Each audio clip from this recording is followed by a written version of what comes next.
Is it gonna look like we're in San Antonio? Hey, so this is it, guys. Oh, This is the way we do things. So introduce yourselves. This is Gino's table. Hey, what's up? Hey, I'm John D. Garcia, aka Johnny Hotcakes. And I'm Emma Rodriguez, a.k.a. Emma Nicole Smith. I was asking, what? Yeah. Your real actual name is Anna Nicole Smith? No, Emma Nicole Smith. It's my nickname. Emma Nicole. I think there's Anna Nicole. I was like, it's man, close. That was close to my mind because there's a new documentary on Netflix. Have you seen this? Yeah. Poor thing, dude. Do you What? remember her growing up? Like how she was like this bombshell of a woman, and she was in Naked Gun, and Yeah. I was like, oh my god. And then Playboy, then Guess, and she was in all these different things. And poor girl, like she seemed from the documentary a pretty innocent person.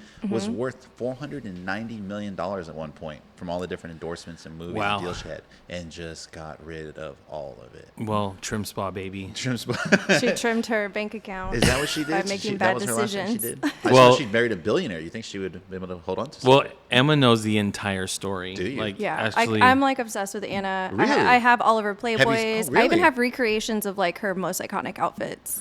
Very interesting. I was just kind of making a joke, but okay, let's go there. Yeah. So like I said, growing up, the three women that I remember being like in the limelight was like Carmen Electra, and then it was Anna Nicole Smith, Jenny McCarthy, Pamela Anderson. of course, and those are like the big quote, like the bombshells. And isn't it weird how back then it was because people didn't have social media, everyone just saw them all the time. They even show her in the documentary that I'm talking about. Did you see it? Yeah, we saw it. Yeah, so they show her like making like a what was it, like a reel you would call it, almost like a hi, I'm Anna Nicole and this is my hometown, and she's like standing outside of like Right. the Piggly Wiggly or whatever it is, and I thought about it. I was like, that's just the way people used to market themselves back then. There wasn't like now where someone goes, hey, I'm gonna post a hot photo of myself and here's 1 million followers later. Like you had to really push yourself out there. That's actually from her Playboy VHS. So Oh, when really? she was one of the issues, well, some of the issues they would like film the Playmates, the main Playmates, and do like little documentary. You could buy the VHS. You could see behind the scenes of like all the photo shoots. So I actually have that on DVD. Poor guy, you have to watch these. I've never seen it. He's seen like I'm not allowed the only to. thing he's seen is the Anna Nicole Christmas special, which is my Yeah. favorite. No nudity. Is that like one of the reality show things? Yeah, it was from her show. Okay. It's just a completely deranged, off the rails Christmas party that she threw at her house. And I thought it was have dramatic. it memorized. I thought it was dramatic. What part do I you have thought- memorized? The entire thing. Like I could, Yeah, I she mean, quotes do we it. have time? Like I could do the don't know whole thing what right now. are the quotes? I mean, it's just like imagine people out in L.A. and Hollywood just wiling out at a Christmas party, and it's like, is it cool who or is was it not she cool? Was, she was friends with like a famous person that's still alive. Was it Jamie Kennedy? Or was it? Or no, her lawyer or somebody, right? That's the guy. I remember that's from the show. Howard Stern. Oh, with Howard Stern, but not Howard Stern. Not the Howard Stern. Okay. Like what you're doing right now, the Howard Stern. Let's pause. Speaking of what I'm doing, I'm supposed to be doing a podcast. Let's back up. Who are y'all? What do y'all do here in town? What would you call it? They're like, is this the Anna Nicole Smith podcast? Hey, Yeah. yeah. This is the Behind recap. Anna Nicole. No, the show. I brought you in today. My sister knows you very, very well. I've known you, Johnny, for a long time. I don't know you quite as well. I know Gina said she did, but I find y'all very, very interesting, and that's kind of why I like to do this. This is because I want to meet interesting people in Corpus to do interesting things. Yeah. So, what would you say if someone asked you? I hate that question. Like, what do you do? And Well- your card, what does it say? Well, you want me to go first, Em? You go first. Okay, so I'm a lawyer by day, and then I DJ at night, usually. And then I also have, I own a bar called Produce Bar Company. Nice. It's on People Street. That's on People Street, Cool place. 419 People Street. Thank you. Shout out for Art Walk this weekend, right? Yes, We'll be And doing- Mural Fest. And Mural Fest, That's all really cool. happening. We'll talk about that. We're down. I'm a downtown kind of person, and I practice law during the day. And I always tell people, DJing is my main gig and lawyering is my side gig. So like a my superhero, side right? hustle. But it's not So, are that- you a lawyer that DJs or DJs that lawyers? Yeah, that's a good question. No, Is lawyer is a verb? Can you lawyer something? I can DJ the heck out of a party. Then I could definitely lawyer the heck out of a case. Look, Judge, we're gonna go ahead and take this different direction. Puts on the headphones. Judge, we're gonna rock your face back off that up. You weren't even there, Judge. I've never I told don't the know. judge that. You weren't even there. You weren't even like there. Yeah, so, That's pretty good defense, though. Instead of objection, I just go erect. So there's only so many people I can probably talk about this show with. It was recently on Freevee, which is an app, and I think it's on Amazon called Jury Duty. Did y'all watch that? Oh my God, it was Wait, so good. hold on a second. Before we get into that, you have to introduce yourself. and we'll talk Oh, about okay. So I'm Emma. I'm a full-time spiritual worker. So I do a lot of things rooted in curanderismo, hechicería, espiritismo cruzado, like a lot of traditional Latin American or Mexican that. So practices. do you have cards with you? Yes.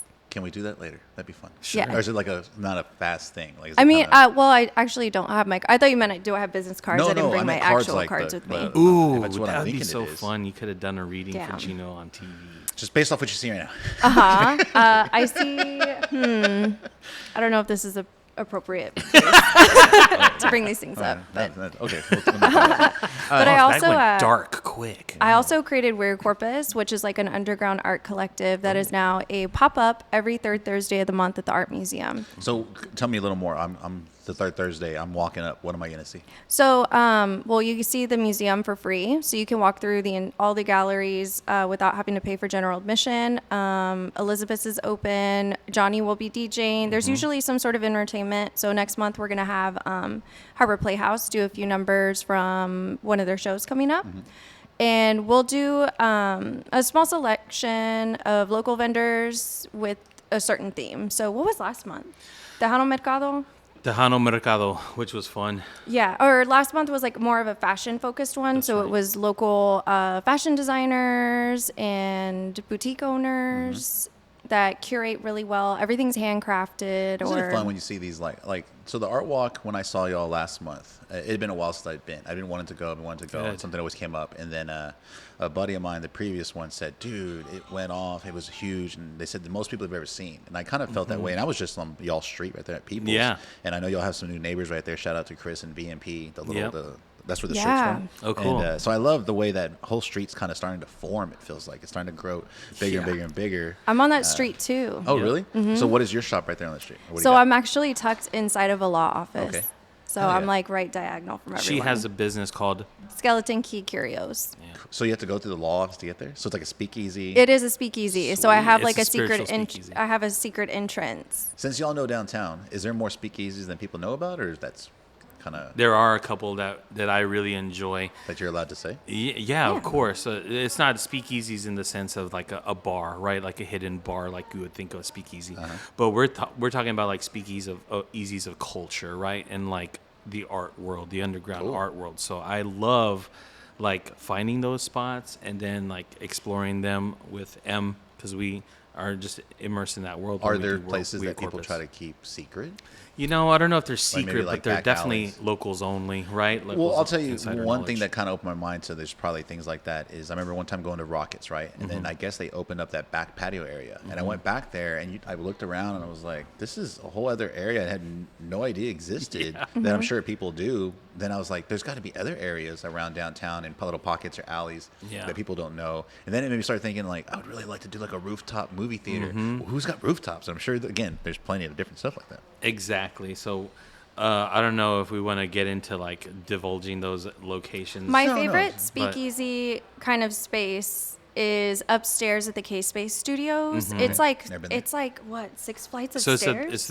it's the third floor of the K-Space building, and the only way you get to that place is through the back alley between Flanagan's and the Crest building. And someone lives there? Or it's a space like for... It's an it's a- artist space and a gallery. Yeah. Interesting. And it's open to the public usually on Art Walk, and you have to know it's like the back door of Fresco, and Old where Fresco Fresco. used to be. Yeah. Very cool. Yeah, Oh, so that's you interesting. go in Mulligan's there, and then there's another door, and then there's all of these stairs, and you go up all the stairs, and that's where the gallery is. And the ghost. And the ghost, of course. Yeah, that's for sure. So it's interesting because that space is like artist workspace. So you have probably like 20 artists that rent workspace in this third floor, and then on Art Walk they When you close say up. workspace for an artist, like is it just like So a think of square it- with an easel? Like, Think what- of what it is- like your offices Oh, here. okay, just Yeah. little- They're just little- like almost like they're almost like little vignettes into an artist's mind. That's kind of how I see it because there's so many. There's probably like what 8 or 10, I'd say there's 20 in their total. really. Maybe. And they're just little 15, 20. pockets, and you can see them doing like their works in progress Yeah, and like a all of table their like tools. this. Yeah, With a sculpture half done Yeah. on it, or like 30 paintings. Is like there stuck- windows in this building? In that room? Oh, very cool. That's interesting. it's yeah. very accessible if you want to explore like speakeasy. See, that's what's really cool about Corpus, and that's why I like talking to different people that are involved in different things, because I know you are very involved. When I asked you to be on this podcast, you're like, let me see, and he showed me his phone and the calendar. I'm like, oh, you have like a real calendar. Mine's kind of just like, oh, yeah, what do we got tomorrow? And I put it in there. Yours is like out. I'm booked a year in So, advance. do you usually. feel like you never get time to kind of just y'all, or you're always doing different events? Because I know you have an event coming up that we're a part of. Yeah. It's, I don't want to butcher the name. Artrageous. Artrageous. This is like a huge thing, like Cirque du Soleil, and it's. Give me the details on that real quick so we can So get over. Artrageous is the second biggest fundraiser that happens at the museum every year. The Art and Museum of South The Art Texas. Museum Okay. of South Texas, yes. And this year the theme is Cirque de Fear, so it's my twisted version of like a circus coming through town. So every little detail, I've been working on this since like November. Do people have any idea what to expect? No. You can't freak out. No, Yeah, I can. What I can say is that I have entertainers that have residencies in Vegas, Cool. and then I also have entertainers that are Guinness Book of World Record holders Really? For for what? their human oddity interesting. presentation. Is Yeah. the girl with the biggest mouth there? Have you seen that girl? She's like on No, TikTok. I'm right here. Not I'm in right terms of like here. Sitting speaking by a us, lot, sir. like physically, she's got like the biggest mouth. Have you ever seen Wow. this girl? No. She's got like really pretty eyes, dark hair, and she looks normal. And then when she opens her mouth, it's like the Ooh. size of a personal pan pizza from Pizza Hut. Like, Ooh, it's I'm ridiculous. hungry. I'm part of the Book It Club. And actually get me one of those gold stars, sir. Yeah. So yeah. Okay. She's Like the mouth from like that part of Beetlejuice, or Yes, like, yeah, okay. that's what it looks like. cool. When we get off here, I'll show you a That's little bit. Yeah. Something I was going to ask you is about the. So we were talking about jury duty. So y'all are in the law world. You're in the law world. So jury duty. You haven't seen it yet. It's a super funny show. Yeah. Great idea. They filmed it a couple years ago. James, what's his name? Marsden. James Marsden. Who's been in like, I don't know, I just saw him in Anchorman 2. I forgot he was in that. He's in all the X-Men movies. He's in Sonic, and so he plays an exaggerated version of himself, and they're in a courtroom. And if anybody hasn't seen this, there's this guy named Ronald who shows up for jury duty. He knows there's cameras there because they're filming the life of like a jury duty person. A documentary. But really, it's all an act. Like the judge, the lawyers, everybody. Do you think, seeing that and knowing that world, do you think that's possible to happen to somebody? Like, or does it seem like that was a very difficult job on all those actors' parts I'll to tell keep you, it going? So Emma and I have actually discussed this at length because coming from the legal world, right, as a lawyer, I watched that show just because I wanted to see how they were gonna run Handle, it. yeah. Like, and then Emma and I's sense of humor is like really out there. So we were laughing very, very hard. It was for- so for stupid, the but I whole loved week. every second of it. It was yeah. so awesome. No, it can never happen again. Yeah. Our conclusions are, number one, it can never happen think so? again. Never again, because that possibility is burned. I mean, it was so good. Everything in there was so ridiculous, and it could only happen to one guy. And he was.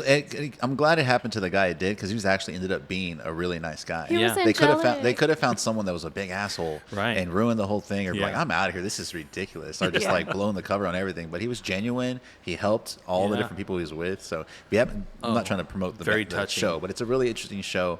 It's interesting to see these different ideas that are coming out like post COVID, because they said this Yeah. was like something they did during COVID. Yeah. And then now they're just like releasing stuff. So have y'all noticed that, like all the different events, downtown, movies, just different things, kind of really. I feel like this is the year things have gone back on a normal schedule. Yeah. Without things being postponed. My wife's going to a show, I think in August, and it's a Rob Thomas show that was like yeah. 3 years ago. And I'm like, "That you still haven't gone to that?" She's like, "Yeah, I bought tickets like 3 years ago, and they're still postponing stuff." Nobody said, Whoa. or else forget about it. Dude, her and her What about sisters those love- tickets, or else forget about it? Her and her sisters love Rob Thomas. He's from Like, Matchbox 20, right? I give her shit a lot, because there was one particular time she was listening to a song, and she was being very heartfelt when she said this. She goes, "He just can't make a bad song," and I was like, "I think you're right. Every song's pretty good." And so whenever it comes on, I was like, "He just can't make a bad song." She's like, "Shut up, shut up." She's like, "I forget I ever said that." I'm like, "No." I think everybody has to have someone they look up to or someone they Yeah. admire with no faults. Yeah. So like my Yeah, person used to be like that. Used to be Kanye, and then after a while, I was like, "Oh, bro, you're just messing." Gotta let him go. I never. I had to let him go. Yeah, sometimes it's hard. Never meet your heroes, Well, right? there's like- or never Yeah. let them Like, have their Dave- own internet. Dave account. Chappelle had a bit. Yeah, Dave Chappelle had a bit where he's like, "How bad does the crime have to be for you to stop liking their music?" And he's talking like Michael Jackson. God Oh dang. man. You didn't see that? It was like his very first special. He came back. Yeah, to Netflix. Dave Chappelle is brilliant in his own different kind of way, because sometimes I feel like it's not even stand-up comedy. He's just talking. It's just him having a conversation with the crowd, but it's so funny and deep. And Well, I think a lot of he times gets in a lot people- of trouble too with all the things, his Well, just- opinions and stuff. So that's what I was going to ask you next. A lot of people, in their world of business have to act a certain way because maybe they have to appeal to a certain type of clientele or they don't want to offend anybody. And there's only so many types of jobs where you can actually just talk and not feel the consequences of what if people don't like me after I say this, or what if my boss says something. So in your line of work, because it is a professional world, more than like a real estate, like with real estate, I feel like it's a professional world. People have a certain code of ethics and certain things they have to do, but we're able to have a little fun with it. Do you feel like you're able to have a little fun with law, or is it very straightforward and that's why when you're done, you're like, all right, time to go party? Well, so here's the crazy thing about that is like I've always had like a crazy social media presence, like forever, and I've always making memes and putting out little bits of content and stuff like that. And I really think that my responsibility is to be an ethical lawyer, right? And where do I draw the line? That's a really great question because I don't know where I draw that line. Like sometimes Emma has to tell me to like chill out sometimes. Smart Sometimes woman. Yeah, he's like that's my wife. She's like, don't, what do you, and that's my wife, and that's Jessica over here. She's like, don't post that. Like, don't do that. Something will be incubating, and I'm like, no.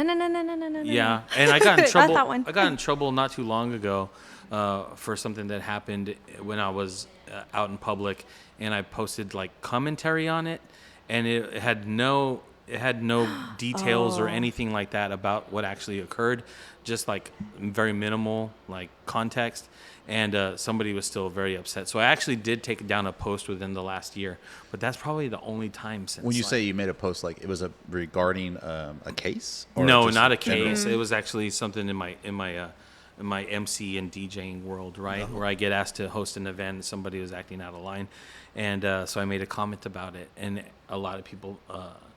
I got a lot of backlash from some people, which was totally normal, and I can't even. I hate bringing it up, but that's the first time I've ever felt like, wow, I'm gonna take it down not because of my joke or whatever I made about the situation, but because these other people are feeling bad about what I said, and I don't think they had any animosity towards me or anything like that. I think it concerned them, and I didn't want to show them in a bad light, so I took the post down, right? But usually I don't give a dang.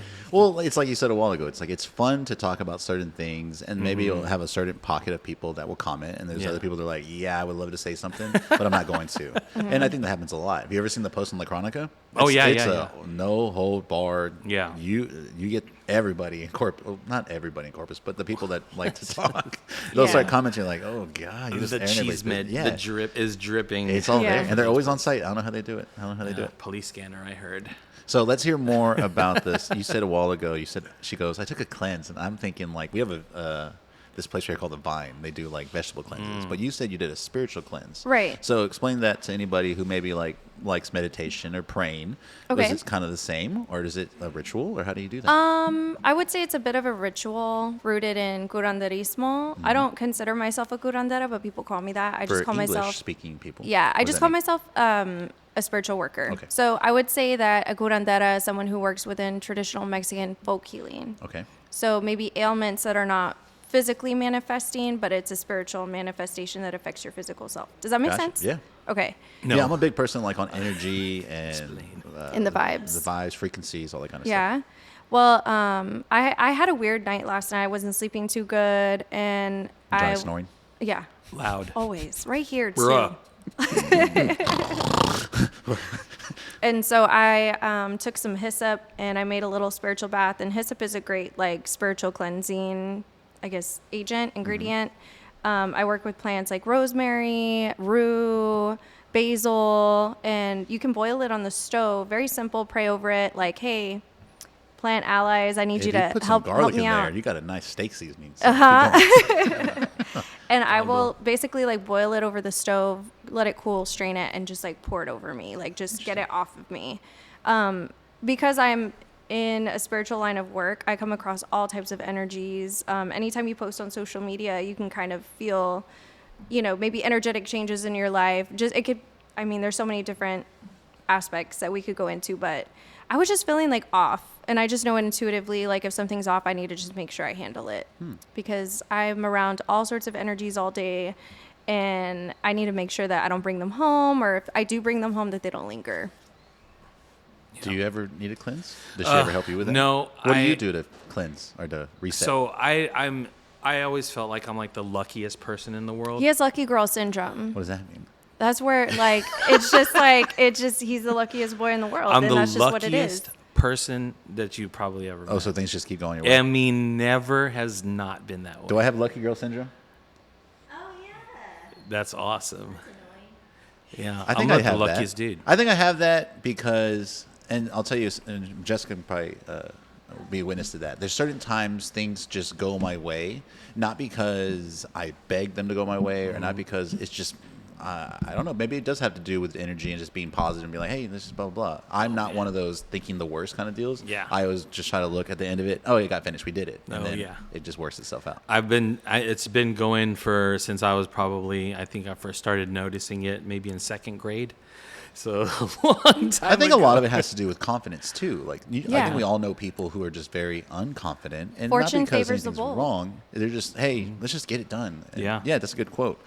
Because if you just keep pushing, it's gonna happen. Like, So I think the first time I ever noticed it was when I was in the lunch line at school, and everybody's eating lunch, and I was probably in second or third grade, I think, and it was like, we have a winner of the free lunch for a week.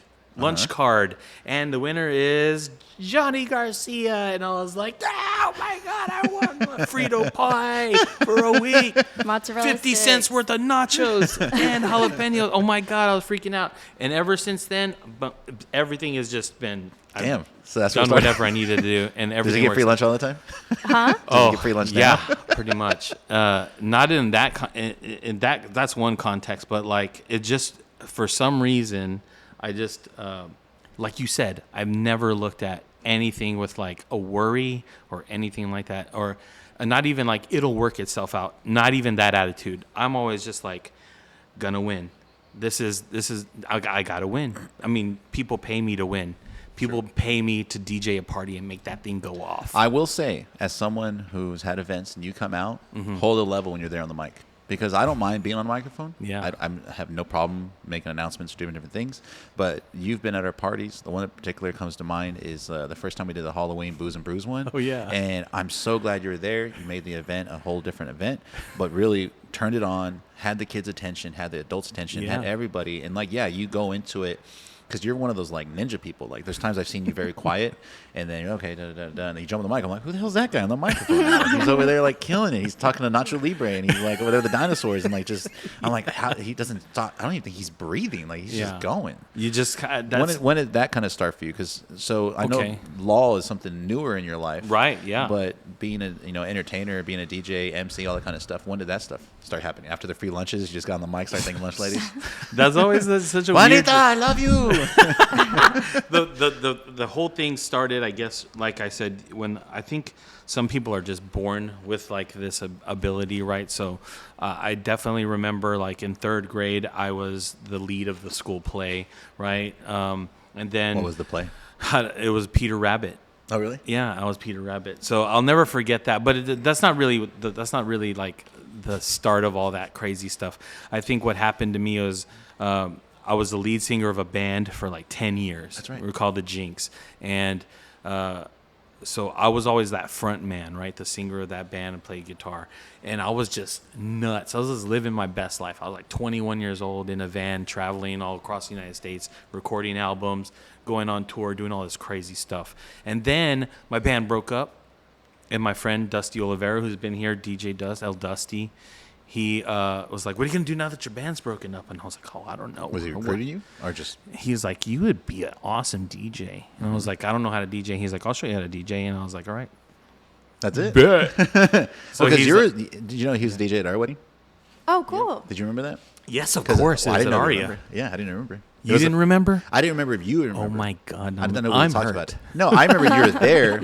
I didn't remember if you knew you were there. That's Oh, what- yeah. I remember everything. Oh, very cool. I have like the memory. Like Yeah, we got married in a nightclub. That's when me and my wife went, and he was there, and he was. I remember we were doing like the gender cake, and Yeah. I have a video. It's on YouTube. It's old. We're cutting the gender cake, and I'm there crying, and he's in the background like announcing stuff like that. I think Rex was on the mic too Yeah. as well. Oh my I God. remember the song you were playing. You played It's that one Hawaiian guy that plays a little ukulele and it's like over the rainbow. Israel Kamakalioli. Yeah. Oh, Yeah. dude, cry every time I hear that song. Good for Cry. you, buddy. Yeah, every time I hear that song. So. I'm happy I was there to experience that. So with it's you. okay. So let's back up into the law stuff. So Yeah. where down the line of doing all this fun stuff did you go? You know, it'd be really cool. Did you have like a Kim Kardashian moment? You're Yeah. like, you know what? Is your family in law? Nobody. I'm the first lawyer in my family, and both sides of my family. They call me all the time. Yeah, everybody, every For anything, tío, even if it's not related to law. You're like, absolutely. I need some help. I was like, what's going on? The laundromat's not taking my quarters. I'm like, I got okay, a well, let me paper wait cut a at letter. I got a paper cut at McDonald's and there's well, so that brings up a good point. I think you probably could sue for that. That brings up a good point. So, like, with real estate, I get calls, and in our world, we kind of have a focus, like residential or commercial, and we know quite a bit of those subjects. With law, there's so many different subjects. There's so many different little categories. What are you focusing on? So, like, if I am a relative and I call you, what department can you help me with? So what I always tell people is that I do car wrecks and criminal law, right? Okay. So you're in a fender bender, you get hit by an 18-wheeler, handle all that, and then if you get in trouble with the law, I'm there to do your criminal defense, right? Gotcha. So that is my bread and butter. But that's not what comes in every day. Everything else comes in, right? Everything else, any little problem what that happens to a person, I get a phone call on. And I don't know how I'm that lucky, right, to get every single phone call, because I talk to a lot of people and they have a variety of issues. But what I always tell people is this: let me do some reading on your problem and see if what can be done. Mm-hmm. All right. So that's my first thing. I tell people, because lawyers are trained to examine your facts, right, and then apply them to the law, and then come out with like a conclusion, right? So if you have a case and you tell us the problem, we're identifying the issue, right? And then you put it into a certain category of law, and then you ride that out, right? So I'm pretty good at spotting that kind of stuff. And if I can't do it, I know somebody who can, right? So that's why maybe I get all the phone calls. I don't know. But it's the funnest thing in the world. And Emma always backs me up on this. Like, the things that I think are common sense is not common sense to a lot of people. Oh, that's real estate. That's real estate as well, right? I think it's just in general. Yeah. And most people in all subjects don't have common sense. So people are calling me because their issue is now bigger than them. They can no longer handle that issue. Like, it's an adult problem. The adult, it's now something that they cannot solve on their own, so they're calling on me, right? Mm. They're relying on an attorney to do that.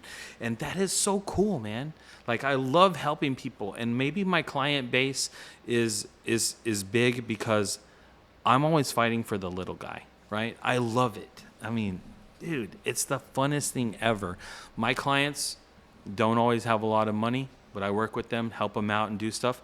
But you have to think about it like this. Am I doing it for money, or am I doing it to help people? And I'm the kind of guy that's always doing it to help people. So maybe that's why I've been successful, right, in my own firm. I would say a lot of it has to do with your quote, I hate using this word, but a personality. Oh, I think sometimes people, whenever they feel like, people like doing business with people they trust. Oh, yeah. And sometimes people can gain a trust from someone they don't know because they think they know them. A lot of that came whenever I left the radio. I had a lot of people that would message me about buying real estate. I didn't know these people, but they felt like they knew me just because I've shared a large part of my life on the air, on social media, and you do as well, and just in general whenever you're talking to people. So it's like a magnet of, you know what, I don't really know that person. I kind of know that person. Yeah. I feel very comfortable with that person. I don't know them, but I've heard them speak, and I feel very comfortable. That's one of those things why, one, I do this. Two, I like to put as much video out as possible because I want people to know what I sound like, what I talk like, how I communicate. So that way, whenever they do finally make that call, I already know what to expect. I know he's going to help me. I know that person's going to be genuine. He's going to be nice to me. I've seen him help other people that look like me, act like me, talk like me. That's why I put up closing photos, because I want people to know that looks like me. That could be me. He's wearing a Valero jumpsuit. That could be me too. The same thing. So do you have closing photos? Like, do you ever do stuff like that? How does it work? I do not actually do that in the law. Just a big gavel. Like the way we have, like, I don't take pictures of my clients. Is that a confidentiality thing, or some people, like, what if someone wins like a big case? I wouldn't ask them to do that, because I think that it's a very whatever I handle, whether it be getting a settlement from a car wreck, or I get a not guilty, or get your case dismissed in the criminal world, like that's between me and you, and me and you alone share something that we won big, Sure. right? And I don't want anybody else to know, right? I don't want my client's business out there if it's you one also way or don't want, the other. like their cousins hitting them up like, "Hey, I heard you got a big Exactly. settlement." Yeah. I don't want that to happen to them. I guess I'm looking at more marketing to where maybe there's people that want to reach out. Mm-hmm. They do have a really great case, and they're thinking like, "Oh, there's no hope for me," and then they see that and they go, Right. "Maybe there is hope for me." Right. So marketing myself is very word of mouth, I think. So basically what I do is like people will tell other people about me, right? And then be like, this is the guy. This guy's crazy. This guy's a maniac, because this guy works all day long every day to make sure that my stuff is handled and that I won. And that's what I do. That's the only thing I can tell people. I will bust my butt for you. And it's true. Emma knows. She has How to. long y'all been together? 2011.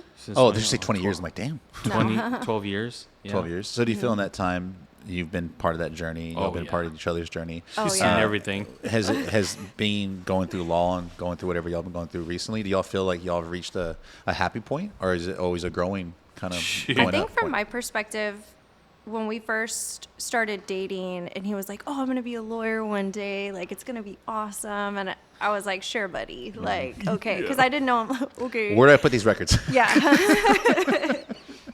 And now we're doing all of the things that we said we wanted to do, like really early on in our relationship. So now it's kind of, what's next? We're in it though. But also, We're exactly where we but I wanted to also was be. going to say, do you feel like you're in that point to where I think a lot of people work so hard to get to certain points, get to that point, and then miss it because they're just keep pushing it to another point, like a higher or further along? Oh, do you feel like maybe. you're in that point right now? I mean, you're running a bar, you're doing awesome things in the community, you're a lawyer. Is this, like you said, the things y'all talked about when you're first getting together?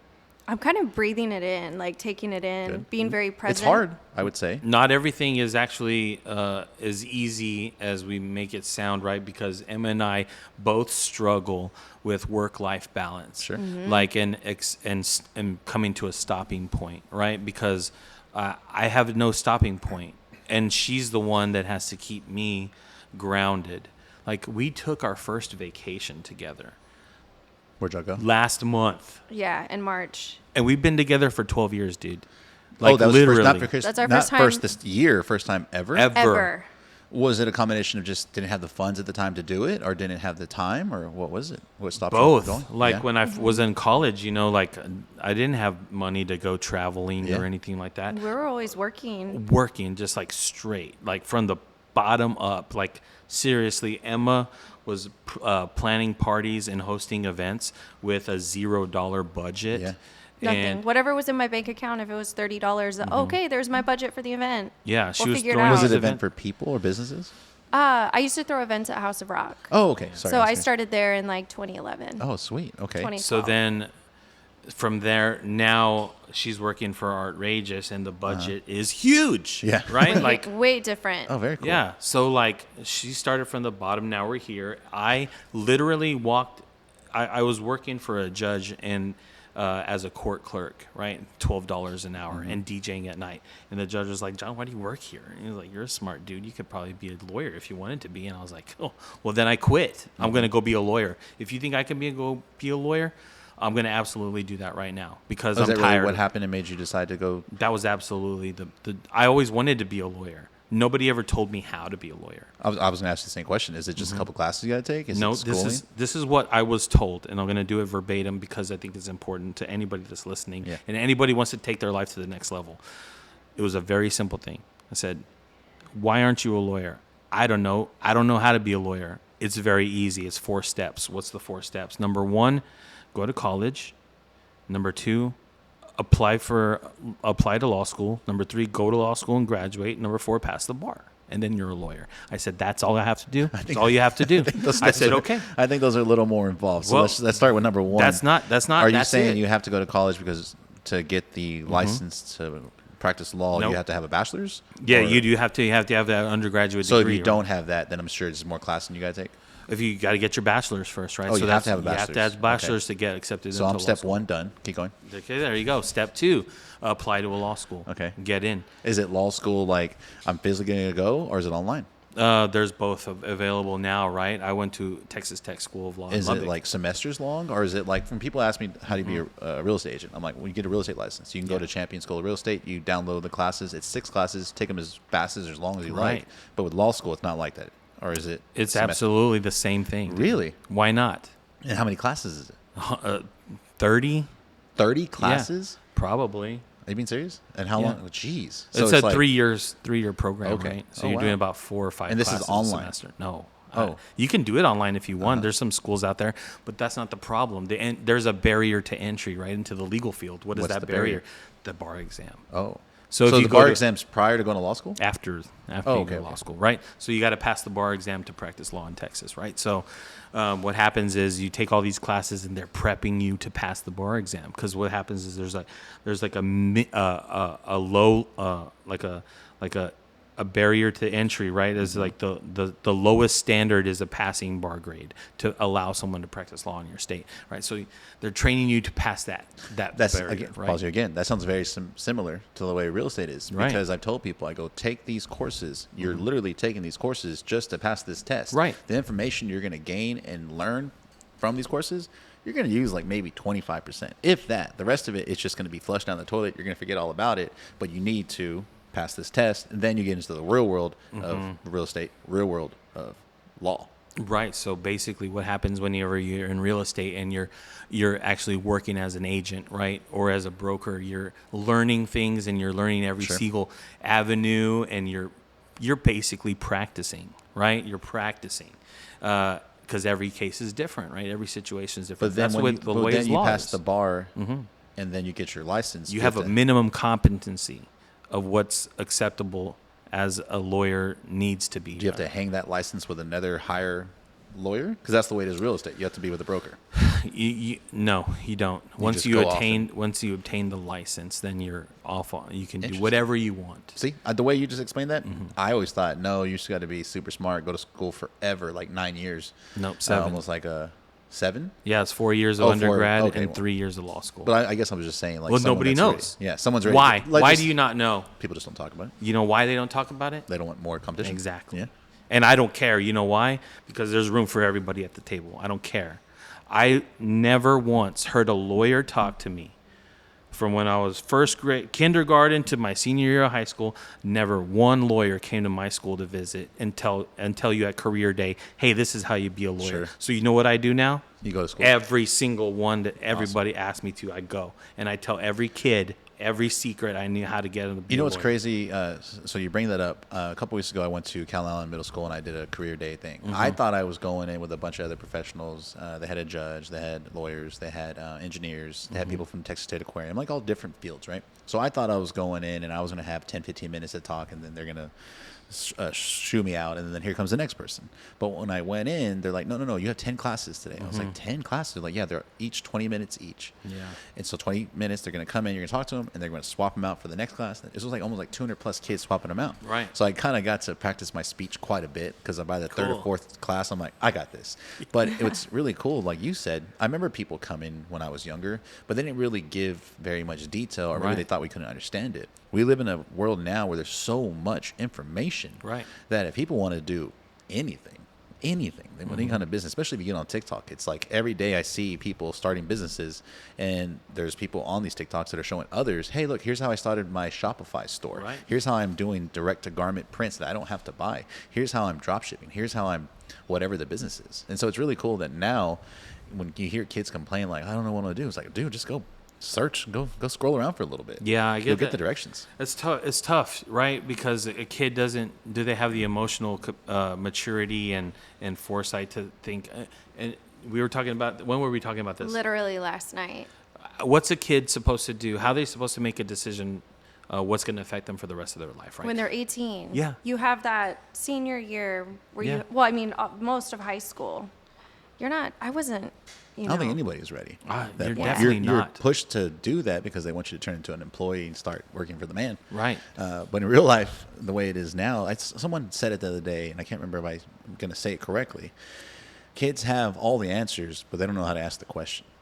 Is kind of where we are right now, because all the answers are there. They just don't know how to ask the question. There's like, I have no idea, but I'm just not sure where I'm going with this. Kind of like what you said. They're not ready to get those answers yet.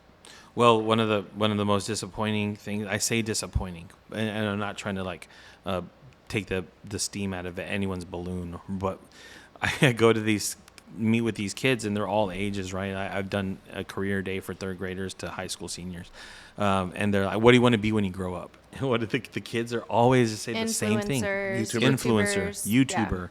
I want to invent video games, NBA, NFL, and I'm like, dude, I love the optimism on all of that stuff, but man, as adults, we know that the real world is hard. Yeah, there's only gonna be so many people that get those doors open. Hey, but when I was a kid, it was Rockstar. You know, I wanted to be in a punk Yeah, but band. think how much easier it is now to be a YouTuber compared to a rock star. Nowadays, you have a camera and you have internet. You upload stuff. Like, look at Mr. Beast. You know who Mr. Beast is? Oh, yeah.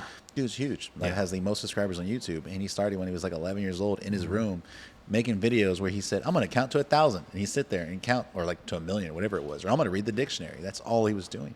So I think kids are seeing that, and they're seeing like, wait, so I can be myself and get paid to do it and hang out with all these other influencers. So I think that's going to be there for a while, because why would they choose anything else when they can choose to be themselves? I think so, but I think also that, you know, that maybe those spots are definitely for like winning the lottery. Yeah. Getting signed to a record label back in the early 2000s was like winning the lottery. Now I'm just like, guys, that's winning the lottery. Being in the NFL, NBA, that's like winning the lottery. Having 5 million subscribers, 20 million subscribers, that's winning the lottery. Bill Gates. But I think they also have to see that and see how a lot of these people, kind of like we talked about at the very beginning of this, and Nicole Smith, here's someone that and there's a lot of celebrities like that. They get this influx of cash and money and responsibility and fame and celebrity, and they don't know what to do with it. And I think a lot of times that these people who want these certain things wouldn't know what to do with it when they got it. So a lot of these kids just got to realize, like, I think going for it and being happy doing it is kind of the goal, and not so much, hey, I want to have this many subscribers, because then you get them, it's like, oh, cool, I got it. This doesn't feel the way I thought I was supposed to feel. Kind of like when you're going through and you're growing your business and you're like, I want a certain car, and you go get that car, and the feeling of that car lasts for a couple of days. Yeah. And after a couple of months, you're like, it sucks paying this car payment. Like, well, what about that? No one's treating me Chevelle different. That you have. Oh, that's different. That's a different story. Do you feel good? Hell yeah. No, because that car's different. So I will tell you, car. I've had some really cool cars in my lifetime, but that car is different. That car has very, very sentimental value. Yeah. Reminds me of my dad. Reminds me of my grandpa. Reminds me of my family. I literally rebuilt that car from hand. Like, it's been torn apart, put in bags, taped, labeled, and put back together. So that's different. That car makes me feel like, because there's not a lot like it. Because I did it. My car that I took off the lot, I don't give a shit. Like that car got stolen tomorrow, I'd be upset, but I wouldn't be hurt. Right. That car, I'd be hurt. Like, that'd be really upset. That's a nice one. Emma has a similar thoughts on where success is defined, and not in like where you come from, but like how you got there. Because I've seen her grow as like an event planner, because she does that just like on the side. Yeah, it's and my that's passion. Like blown up. It's not my profession. So what would you say profession is? I guess y'all's schedule seems so crowded, so maybe we're missing something. What else are you doing during the day? Well, my profession is I'm a full-time spiritual worker. Okay. So being in my shop, doing card readings for people, cleansings. Funny enough, I actually work with a lot of real estate agents. When's my next deal coming? Well, no, actually, Who was it? What's the name? No, I'm not saying it. Who's begging that I die right now? I will cleanse the home before before people go in and view it. And what I do that's needed. Because there's houses we walk into. Yeah. And it needs. I get calls all the time. Interesting. So I'm able to go in and like cleanse the home, and I reset the space. So I do different rituals to like draw in love, clear and concise communication. I help them find the right families. There have been instances where I go into a home and I'm like, there's a spirit here, and he does not like families. So look for people, like look for young couples, look for artists. Don't get rid of the ghost. Just get different. Well, because I'm not going to evict a spirit that is just chilling. Like, he's just Interesting. vibing. She So has it's up to. What if they're squatter spirits? What if they didn't actually live there? It they was just like a did. friend. I can discern the difference. Interesting. So tell me something that happened recently where it was new to you, where you went and maybe did a cleansing of a house and it was like, oh, I've never seen this before. Anything like that happened recently? Recently, anything like exciting, most of the time it's just like energies in there that just kind of linger. So if something traumatic happened in there, you can kind of feel it in the air. If it was a house where there's a lot of people fighting, you can feel that. You can feel like that anger, resentment, or I can see Is it it. when the family's still there, or is it when these houses are Sometimes empty? even after they leave, it's like a wet paint that never dries. Residual. It's like a residual energy that just kind of lingers. So we had a house one time. Remember this one? We had a house in. I'm gonna blow your mind right now. I'm kidding. Yeah. It's on the MLS. So I've seen a lot, We had so a house we'll see. in Annabelle area a couple years ago, and this house is empty. And whenever the cleaner went to go clean it, because we had told the seller, "Hey, we're gonna send a cleaner for you." She's like, "Okay, here's how much it's gonna be." The cleaner went. And then she left, and I didn't know why. But then later on that night, she's like, "Hey, Gino, I'm heading back to the house because when I was there earlier, I could just feel something, and I don't know what it was, but I didn't want to be there by myself, so I'm bringing my son with me, and we're going to go back and clean up. Sorry I didn't call you, but I'm going to go back to this house. I'm going to clean it." I'm like, "No, not a problem at all." She goes back. So then the next day, I let the seller know. I said, "Hey, just let you know, the house is clean. We're going to start showings today. It's good to go. Just giving you a heads up. The cleaner went by yesterday. She went by again in case you saw her." She's like, "Oh, I was wondering why she went back." I go, "Yeah. Not to be weird," I go, "She said she felt something earlier in the day. Where did you happen?" I'm sorry, because the cleaner asked me to ask the seller, "Did you happen to pass by the house yesterday? Maybe open the garage and then leave and go inside?" She's like, "No, I didn't go by there."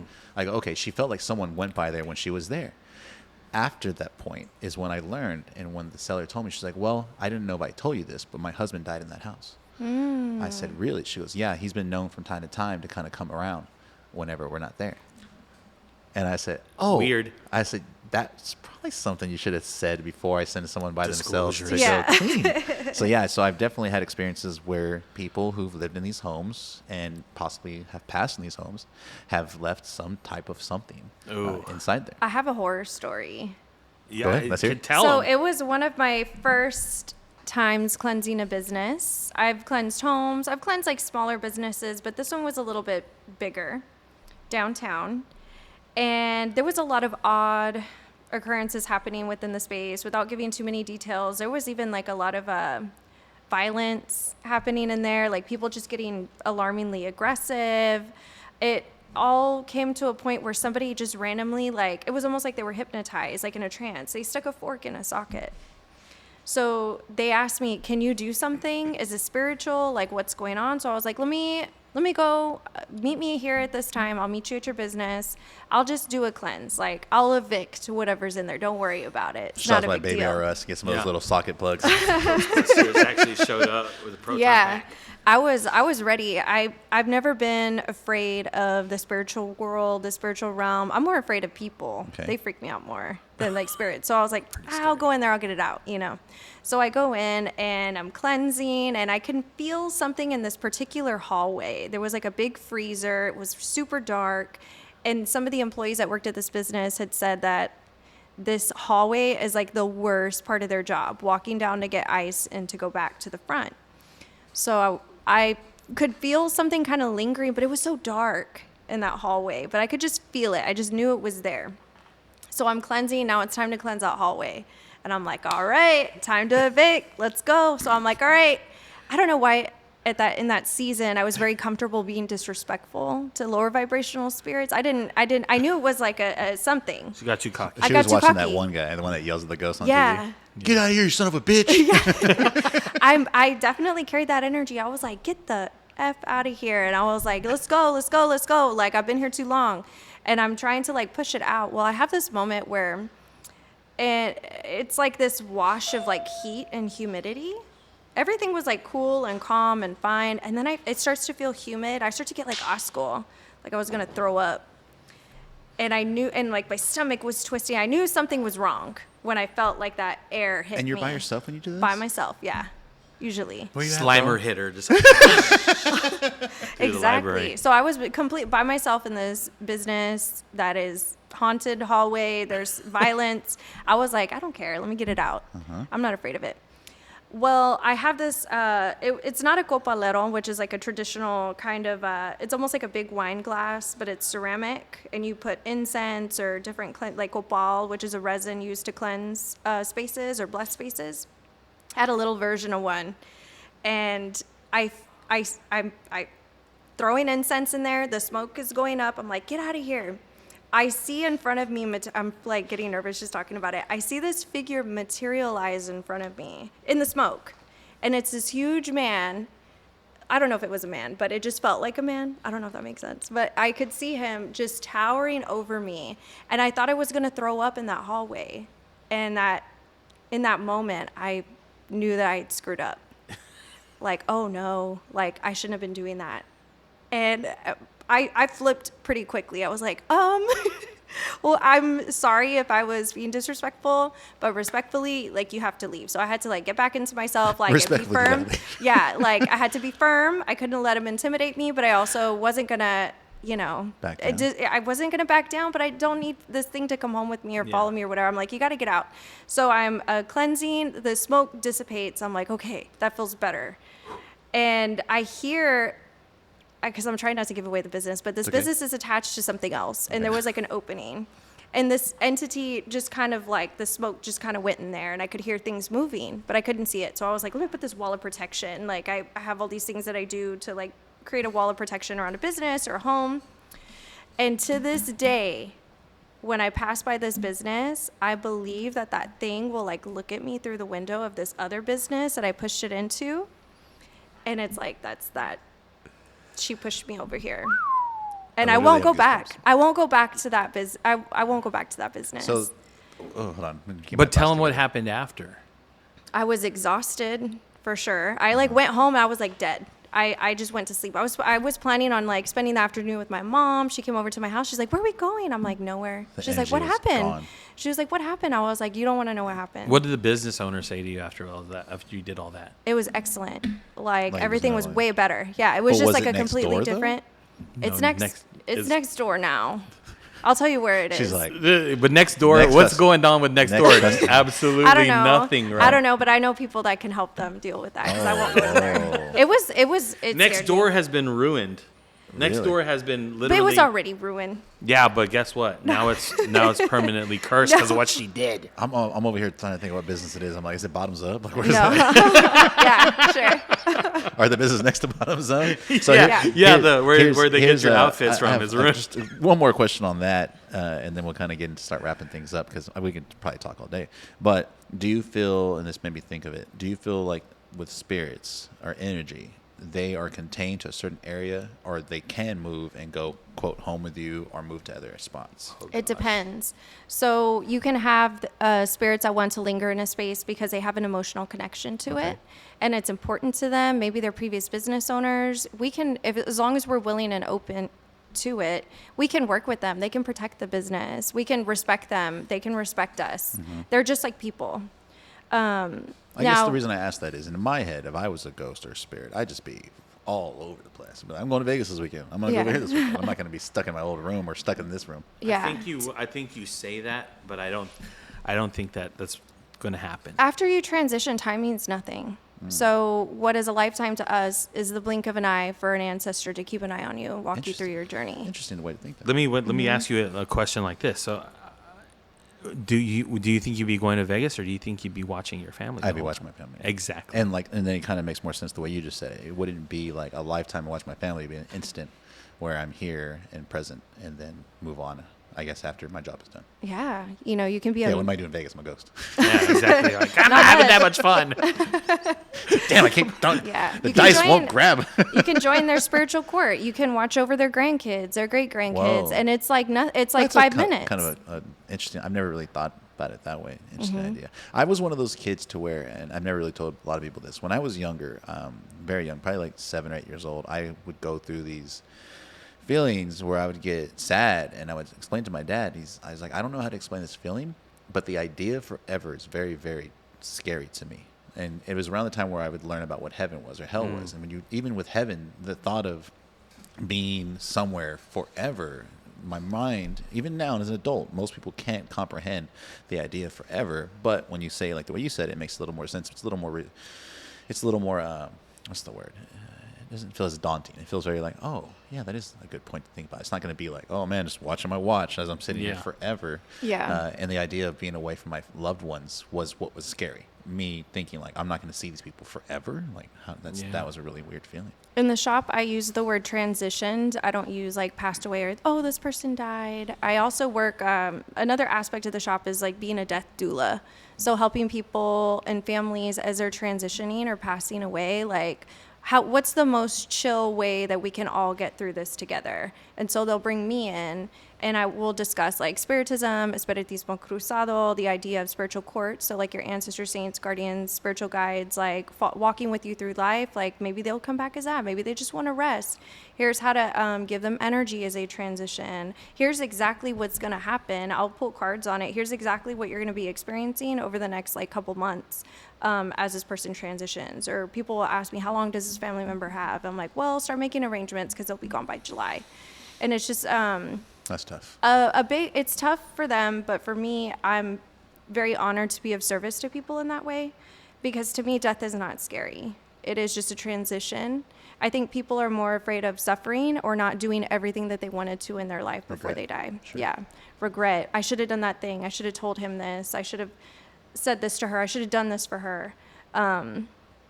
So to me, it's a really special way to be a part of people's lives. Especially nowadays, and I feel like even the last couple of years, I think people have been not accustomed, but maybe they've been faced with a lot more death than they used to. A lot of it's social media. COVID was a big one. I remember during like 2020, 2021, it was like every day seeing someone pass, and either directly related to you or a friend, not only locally, but like just nationally. It's like, oh my God, like I don't even know this person in Wyoming, and they had someone die too. Like before that, well, one, social media wasn't around, and two, people just didn't hear about it as much. So I think it's definitely one of those things that's around us a lot more now. It's sad to wake up in the morning and there's like literally last night there was an accident on Carroll and Bronner Street. There was 2 young girls and they worked at some restaurant, beautiful young girls, and they're just starting their lives and they passed away. Terrible. It's like you're seeing it all the time now, and there's a lot of people that need that kind of help to deal with these things that are now a common thing every day. It feels like just involved in it. Well, on that note, hey, she got into it. Sorry, I could. Right, I have a pin that I wear when I'm out. It says, "Ask me about death." Whoa. I have one like that too. It says, "Ask me about real estate." Let's. I have one that says, "Don't ask me about anything unless till you pay me." I always say this. This is Gino's table. I feel like everybody brings something to the table. Y'all definitely bring a lot. I would love if people could get to know y'all a little bit more. Different things that y'all can help with. Y'all are involved in a lot of stuff. What are y'all's social media handles so everybody can look y'all up? Because I guarantee you, after hearing this one, they're gonna be like, "What? I need to talk to that guy. I need to talk to that girl." So give me what you got. Weird Corpus, at Weird Corpus on Instagram, at Skeleton Key Curios. It's not curious. There's no U in it. It's curios. On Instagram as well. Okay. And you can find me at Johnny Hotcakes on Instagram, DJ Johnny Hotcakes on Facebook, John D. Garcia on Facebook, and do you have different profiles for the lawyer and for? Oh no, it's just one. Okay. No, I haven't gotten in that much trouble yet. I wouldn't do it. I would keep it all together. You've seen my stuff, I'm sure, and well, that's what I'm saying. Out of control. Like with me, people ask me, "Hey, should I have a one real estate page and one da-da-da page?" I'm like, "No, you have a you page. Like, you're not a superhero with a secret identity. You got to be one person. Be Iron Man. Don't be Spider-Man." So my Facebook is John D. Garcia, but then I have a DJ Johnny Hotcakes page, and then I have a law office of John D. Garcia page. Got it. And then my Instagram is Johnny Hotcakes. What about the bar? And the bar is at Produce Bar Co. Cool. On Instagram. And it's a half art gallery, half beer and wine. So y'all will be there this weekend for Art Walk, right? We'll be there. And Mural Fest. Have you seen the Farrah Fawcett one? Oh, that looks my awesome. Gosh. Love it. We are downtowners for life. I didn't even know that was happening. I didn't even know that Farrah Fawcett one was happening. So there's some really cool stuff going on down there. Man, there's so much cool stuff going downtown. I just implore everybody to check it out. Check it out. A lot of people hate in the comments, all the time about downtown. What about the potholes?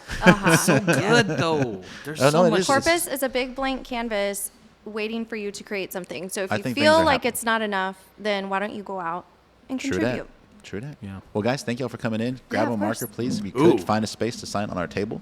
And I would love to have y'all back again. I Thank can't you. wait to get this out there for people to hear and people to see. This is a lot of fun. Appreciate y'all very much. Thanks for having us. Thank this you is so blast. much. You got it? Is that one dry? I'm gonna use that silver one. I'm gonna use that silver one. I should have